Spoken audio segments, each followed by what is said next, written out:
संध्याकाळ झाली की असा प्रश्न पडतो की जेवणासाठी संध्याकाळला काय बनवायचं. पण आज मी सिंपल तुमच्यासोबत एक रेसिपी शेअर करणार आहे, ती म्हणजे खिचडी भाताची.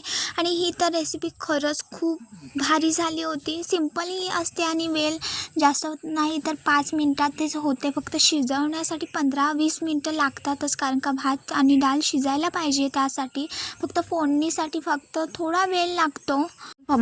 त्यासाठी मी साहित्य सांगते. मी तूर डाळ घेतले अर्धा वाटी आणि मी मसूर डाळ 1 वाटी घेतले.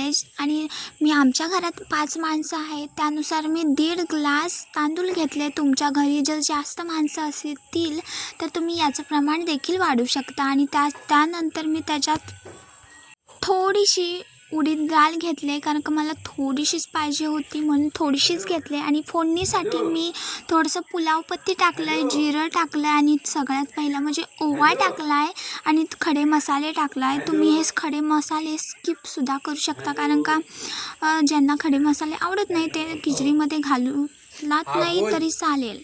आणि फोडणी चांगली तडतडली की त्याच्यामध्ये मी सगळं मिश्रण टाकलं आहे. आणि मी असं करते की ते ॲक्टिव्ह होण्यासाठी मी पाण्यातच टाकते सगळे मसाले. आणि जे जे तुम्हाला मसाले लागतात, तुम्हाला जर तिखट हवं नसेल तर नाही देखील टाकलेलं चालू शकतं.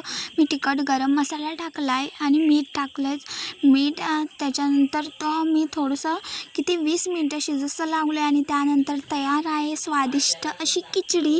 खरं तर ही झटपट होते आणि चवीलासुद्धा भारी लागते आणि फिटनेससाठी पण खूप सिंपल आहे.